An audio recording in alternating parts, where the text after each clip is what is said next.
Eu sou Adel Awada, nascido em Monte Alto, região de Ribeirão Preto, estado de São Paulo. Descendente de imigrantes libaneses, meu pai e minha mãe vieram do Líbano, separadamente se casaram no Brasil.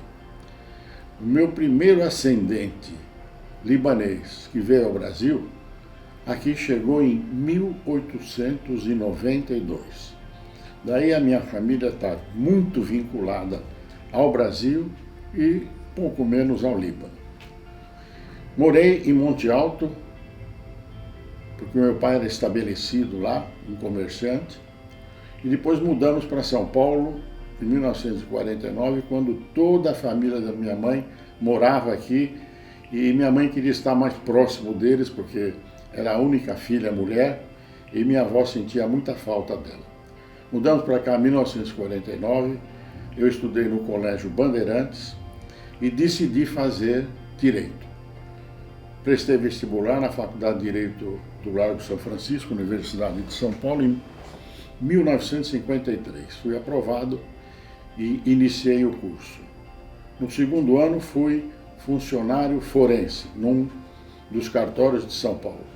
E nos outros anos fui estagiário em escritórios, num deles dedicado à área do direito comercial, onde aprendi muito, muito. E resolvi, logo depois de formado, montar o meu escritório. Eu tinha uma clientela boa, grande, ligada sempre a empresas da área cerealista da Rua da Cantareira, comerciantes da Rua 25 de Março, enfim. Mas o meu maior cliente era a Enciclopédia Britânica, na sua área de vice-presidência de vendas, que era comandada por um amigo meu, também filho de libaneses, Edmond Mário Haj. Ele me convidou para construir um departamento de vendas para ele, do ponto de vista de serem todos representantes comerciais autônomos. Porque ele dizia, eu quero montar uma equipe de guerra, uma excelente comissão. Eu só posso dar essa comissão alta se ele for autônomo. E montou, talvez, a maior equipe de vendas que eu já conheci no Brasil, mais eficiente do que a lista telefônica. Em 1966, Edmond Mário Haj foi convidado pela direção da Enciclopédia Britânica, que naquela época já era dos Estados Unidos, e foi para um congresso em Los Angeles. Na verdade, não era bem um congresso, era uma série de palestras que iriam falar sobre os melhores negócios do mundo até o final do século XX. Entre os grandes negócios foram citados viagens, lazer e turismo. Quando ele voltou desse encontro em Los Angeles, em setembro de 1966, ele me disse, nós vamos entrar nesse ramo. Eu falei, nós quem? Eu e você. Eu falei, eu estou fora disso, não tenho capital, nós vamos entrar. E eu não entro se você não entrar. Ok. 2 dias depois ele me ligou. Estou comprando a agência Miller, uma das mais antigas do Brasil. E já estamos fazendo o contrato, você e eu somos os sócios, e eu conto com você. Bom, não tinha como recusar, fizemos o contrato. Logo depois, a Miller era uma agência de renome, mas estava um pouco sem muita eficiência, e tinha como sócios o filho do Charles Miller, o homem que trouxe futebol ao Brasil, e uma empresa de publicidade. Não estavam se entendendo muito bem, e quando nós entramos, uma das primeiras coisas que eu fui fazer, evidentemente também junto com que ele me ajudou, um contato com o Lloyd brasileiro. E fretamos 3 viagens de navios para o Natal, Réveillon e meados de janeiro. Foi um sucesso absoluto, a venda foi total, com parte da equipe de vendas da Enciclopédia Britânica, e a presença da Miller causou um impacto. E as pessoas da área queriam conhecer, quem é que está aí, quem não é. E eu queria também conhecer as pessoas que comandavam o turismo, que atuavam muito, as agências mais importantes. E tive que dividir meu tempo entre o escritório e a Miller. Mas como eu tinha um escritório na rua Conselheiro Crispiniano e a Miller era na 7 de abril, era fácil, 5 minutos de caminhada. Então eu dedicava umas 3 horas por dia à Miller e o restante no escritório. Só que o tempo que a Miller foi ocupando foi aumentando, porque na verdade o turismo tem um fascínio, ele te envolve, ele te chama, ele te coloca junto a muitas pessoas e sempre dispostas a fazer coisas e tal. E eu fui aumentando o meu espaço na vida, mas consegui manter o escritório, porque eu tinha uma boa estrutura, tinha sócios, não eram bem sócios, sócios no conjunto, mas que me ajudavam em tudo. As coisas caminharam muito bem, comecei a trocar um pouco a clientela da Miller, que era muito de contas correntes corporativas, para lançar mais programas de excursões, mais viagens de grupos. Para isso, tive que fazer contatos, fui bem orientado por uma funcionária da Miller, Maria Carmen Maestrello, excelente profissional, que me disse, olha, nós trabalhamos um tempo com uma operadora de Buenos Aires excelente, Zenit Viagens. Falei, vamos escrever para eles. E eles passaram a ser nossos representantes. Então eu comecei a organizar muitas viagens para Buenos Aires, Bariloche, porque nós tínhamos muitas linhas marítimas, não era cruzeiro, era linha marítima que passava da Europa pelo Brasil e ia para Buenos Aires. E tinha uma dos Estados Unidos, a Murmacorba, que descia e parava no Rio Santos e Buenos Aires. Então eu comecei a organizar muitas viagens, ida de navio, volta de avião, ida de navio, volta com outro navio. Chegamos a organizar até viagens rodoviárias que eram mais baratas. E as grandes atrações da época foi quando na linha marítima surgiu o Eugênio C, que todo mundo queria viajar com o Eugênio C. E o avião Caravelle da Cruzeiro. Então fizemos muitas idas de avião e volta de navio, e ida de navio, volta de avião. Enfim, eu aumentei bastante o movimento de viagens individuais, grupos, com bons profissionais. Na verdade, eu contava muito com esse grupo, excelentes profissionais da área, que começamos a organizar cada vez mais viagens, inclusive no plano doméstico. Com 2 amigos que eu tinha conhecido no turismo, Walter Stoller, da Transatlântica, e Antônio Aulísio, da Panorama, nós fizemos um dos primeiros pools de viagens rodoviárias com saída garantida para a Bahia, para Foz do Iguaçu e Assunção, e o Sul, Paraná, Santa Catarina e Rio Grande do Sul. Com saída garantida pelas 3 agências, trabalhamos muito, desenvolvemos muito e eu continuei a ampliar a atuação da Miller. Mais ou menos uns 4 anos depois, já vieram me procurar para começar a participar das entidades, para ajudar a classe a se fortalecer. Eu não aceitei a primeira vez, porque eu achava que eu ainda não conhecia suficientemente as pessoas do meio turístico, e nem tinha suficiente conhecimento de toda a área de turismo, com grandes profissionais que já haviam à época. Mas em 73 aceitei o convite do Walter Stoller e fui eleito vice-presidente da AMBAV São Paulo e vice-presidente do Sindetur. Walter era o presidente da AMBAV e Eduardo Nascimento do Sindetur. E realmente demos uma agitação de trabalho nas 2 entidades. Em 75 terminou o mandato do Walter e eu sucedi. E fui eleito presidente da AMBAV São Paulo. Uma das primeiras coisas que eu quis fazer é mudar o estatuto da AMBAV. Conversei com o presidente eleito do Rio tornei muito amigo dele, porque nós tínhamos o Rio e São Paulo, que tinha o maior número de agências. E o sistema de votação no Conselho da AMAV era 3 votos por estado, como funciona o Senado hoje. E a gente dizia, mas como é que pode? São Paulo tem 180 agências associadas à AMAV e o Rio tem 140. E tem um pequeno estado que tem 5 agências e tem 3 conselheiros, nós temos só 3. Não partir para mudança do estatuto. Foi uma luta. E conseguimos aprovar. Essa aprovação causou um susto no que era presidente da AMAV Nacional, achando que aquilo tinha sido feito para tirar. Não era para tirar. Nós íamos esperar a próxima eleição e entrar na possibilidade de vencê-la. A primeira eleição foi no ano seguinte, 76. Eu estava fora, tinha ido ao Chile com um grupo de jornalistas, e convite da Lan Chile. A Lan Chile saía do Rio.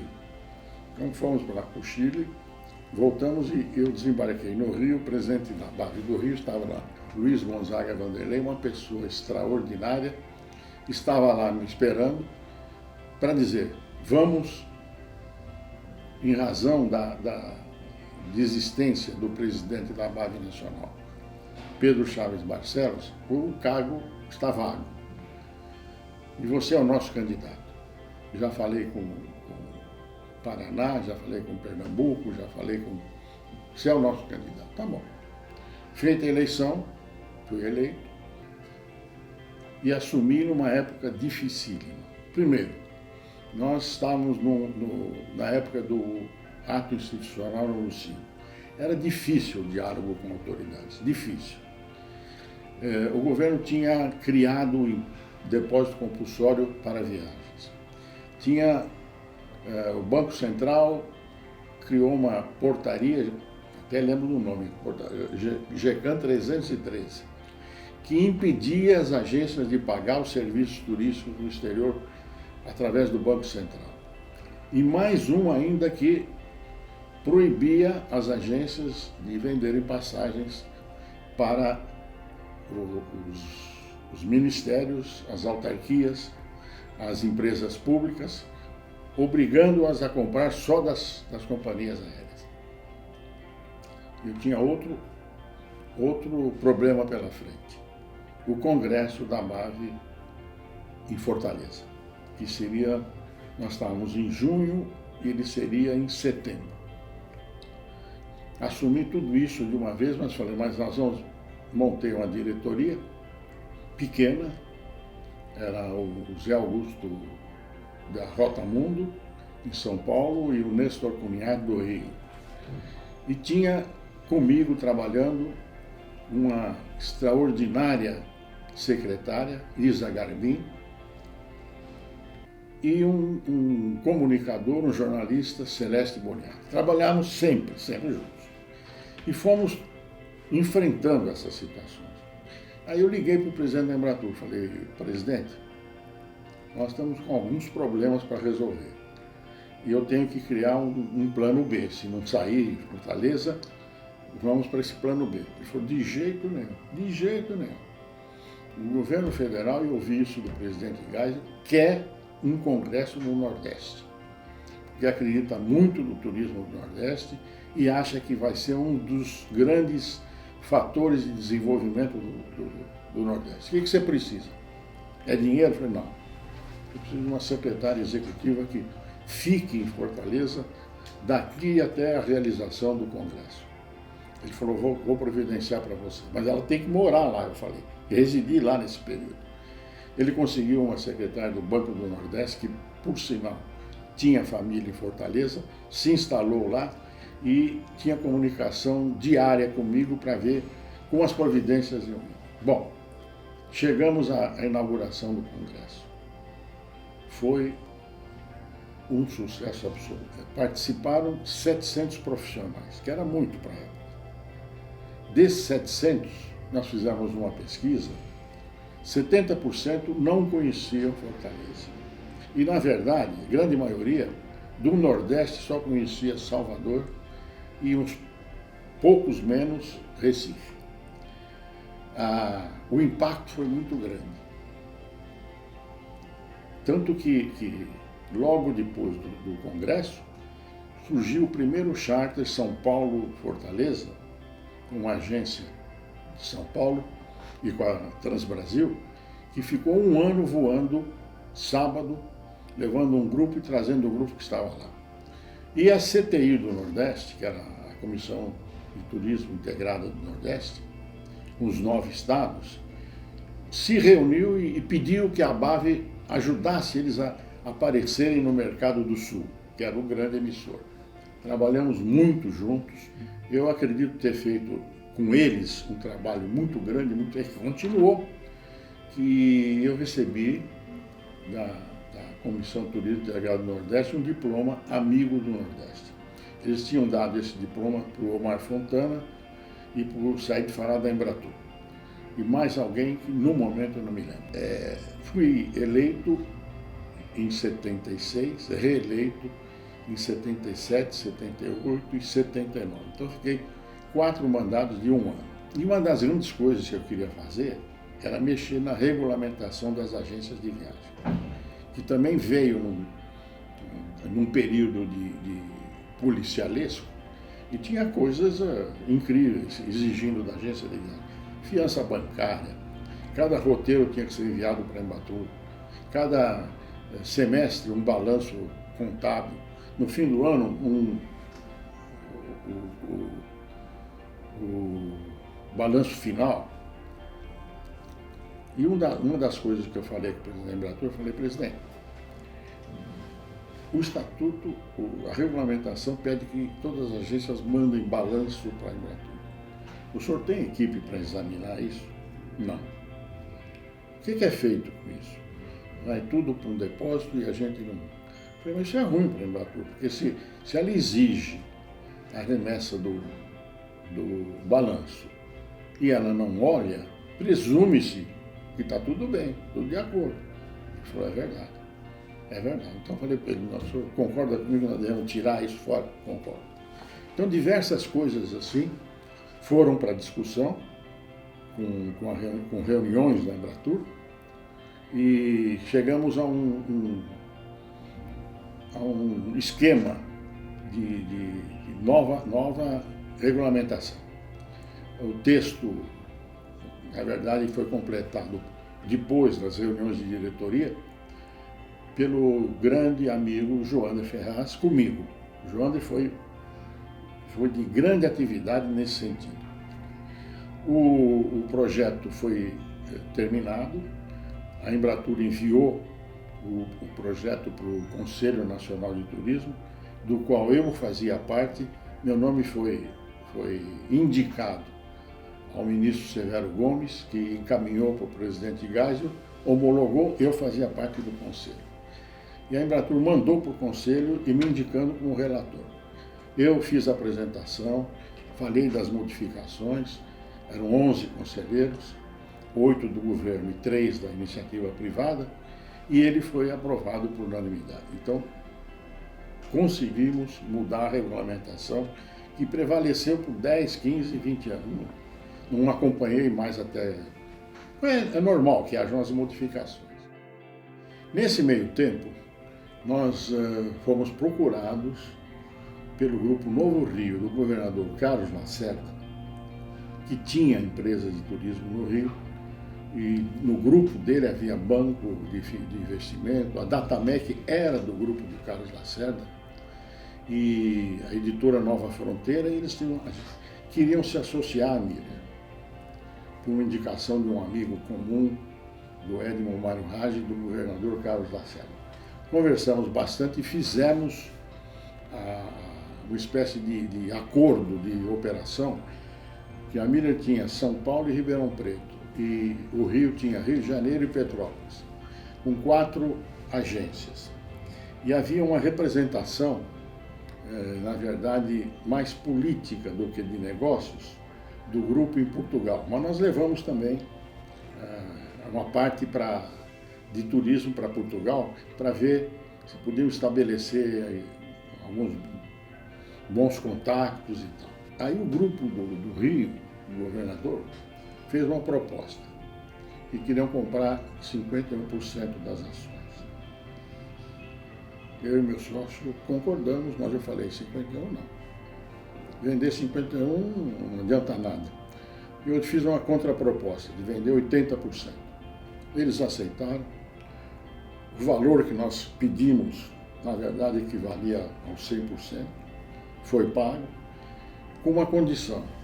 Eles disseram, você vai continuar como diretor por 2 anos. Continuei, montei a estrutura para funcionar bem no Rio e São Paulo, tinha 2 excelentes gerentes, e quando terminaram os 2 anos, eu disse era o diretor financeiro do grupo, com quem eu mais tinha contato. Agora você precisa indicar um tipo controlador dos 2 gerentes. E não é só controlador, orientador.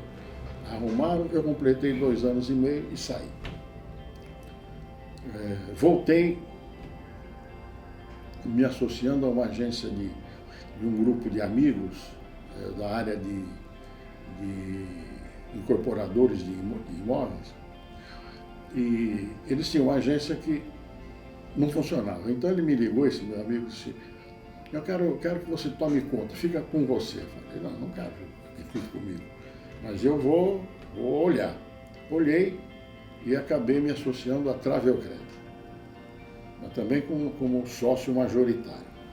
O grupo tinha empresa construtora, empresa de material de construção, tinha poupança, tinha variado.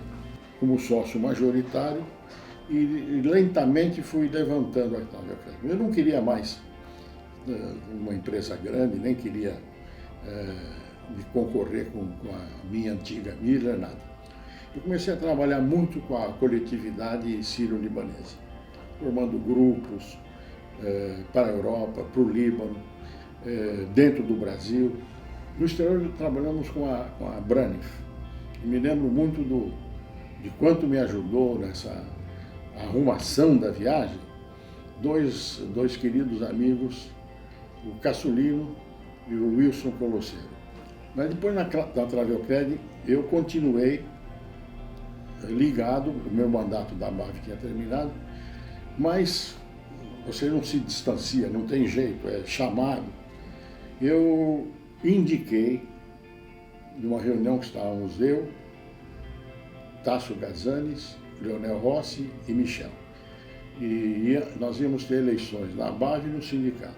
E concordamos em Leonel Rossi sair candidato à presidência da BAV, sem nenhum candidato único, e o Michel ao presidente do sindicato. Foram os 2 eleitos e o Michel me pediu, você fica comigo aqui e tal, vice-presidente. Não quero ser vice-presidente, põe um outro vice-presidente, eu fico como diretor. Mas nós desenvolvemos muito trabalho pelo sindicato também, até criar a FENATUR, que era a Federação Nacional de Turismo. Quem criou, na verdade, foi o Jorge Irmes, do Rio de Janeiro, que ainda, acho que hoje ainda é presidente do sindicato lá. Nesse período também, nós criamos o Clube do Feijão Amigo. E fizemos aqui em São Paulo, no Brasil, no Maxud, no Hilton, no Eldorado, e queríamos ir para o Rio, porque o pessoal do Rio queria, quando vocês vêm para cá? Eu liguei para o meu amigo José Eduardo Guini, do Copacabana Palace, e falou, vai ser no Copacabana Palace, a abertura do Feijão Amigo. Aí foi uma sequência, todos os estados queriam fazer, todo mundo queria ter o Feijão Amigo. Foi um sucesso extraordinário, porque reunia não só uma classe do turismo, todos, agentes de viagem, hotelaria, companhias aéreas, imprensa, servidores de turismo, serviços de turismo em geral. E cresceu de tal forma que nós tivemos que nos organizar, não tinha nome. Foi o delegado da Embratur em São Paulo, Cláudio Aidar, que era publicitário, e falou, vocês têm que pôr um nome nesse encontro. Vocês não põem o nome de clube, Clube do Feijão Amigo. Então, está feito. Além de fazer quase todas as capitais do Brasil, fizemos também Fernando de Noronha, que foi difícil, mas fizemos lá, nós acabamos indo para o exterior.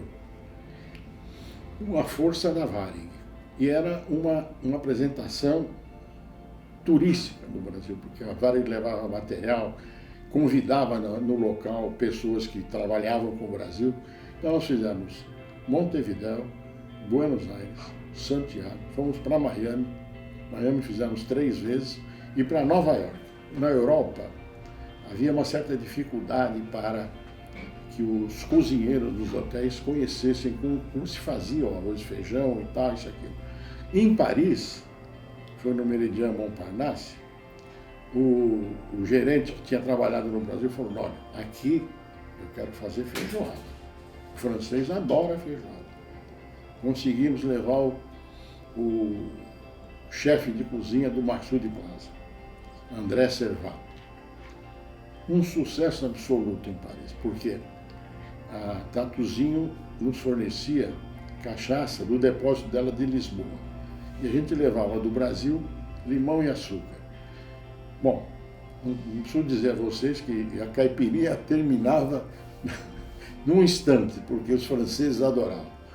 Foram festas notáveis. E um dos gerentes da Varig, o Flávio de Carvalho, em Paris, ele falou para mim, nós não estamos fazendo muita publicidade, não estamos fazendo muita promoção. A Varig, nesse encontro, é importante para ela. E nós convidamos todos os agentes de viagem que trabalham com o Brasil. Convidamos imprensa, convidamos autoridades. Então, nós temos que estar juntos. Fizemos pequenos almoços, numa reunião na África do Sul, pequenos. E em Moscou, pequenos. Tudo adaptado. E alguns deles aqui no Brasil, beneficentes. Me lembro que nós fizemos em Salvador uma venda de camisetas, toda a renda dirigida para a instituição da Irmã Dulce, o que foi uma beleza. O feijão está completando 39 anos. Não tem mais o vigor, porque nós envelhecemos. Perdemos queridos amigos.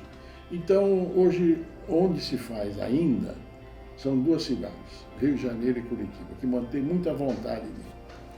Mas está na história, inclusive registrado num livro que eu fiz sobre histórias e historinhas do Clube de Feijão Amigo, com a ajuda do patrocínio da Rede Car.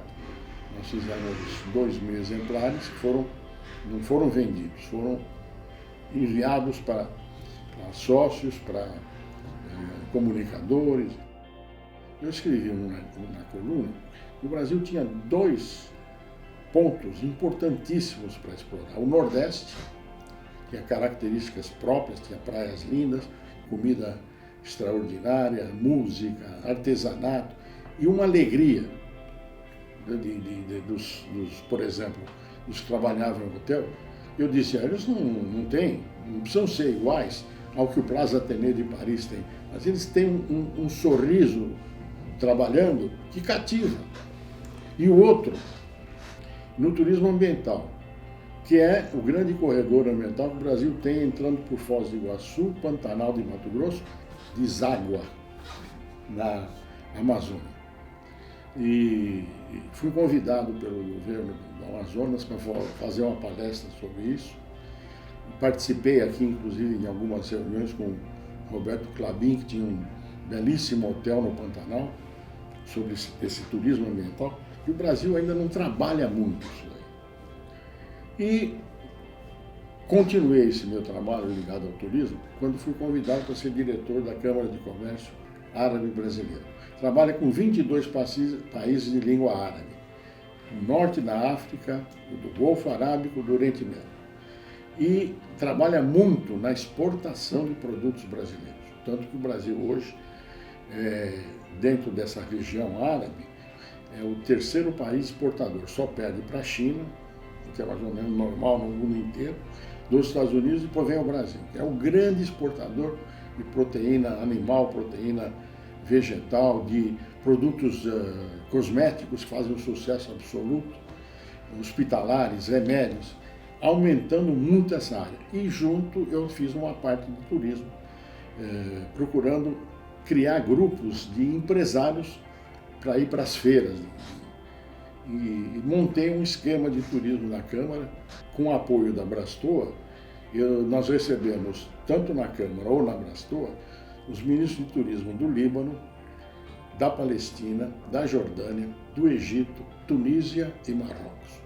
É um trabalho permanente, um pouco prejudicado nesses últimos meses, mas que tem continuidade porque eu montei um sistema institucional para a Câmara. Ela não trabalha, ela estimula e apoia quem atua nessa área. Isso eu quero falar. O brasileiro tem um conceito maravilhoso no Líbano. O Líbano sabe de como o Brasil recebeu os imigrantes, da força que o Brasil sempre deu. Então, sempre foi muito acolhedor e eles reconhecem isso. Eu acho que, de certa forma, resumi um pouco do que eu pude fazer. E quero terminar dizendo que fiquei enfeitiçado pelo turismo, pelas pessoas do turismo. Nunca encontrei tanta alegria, tanta simpatia, tanta solidariedade como nessa atuação. Por isso é que eu fiquei bastante tempo.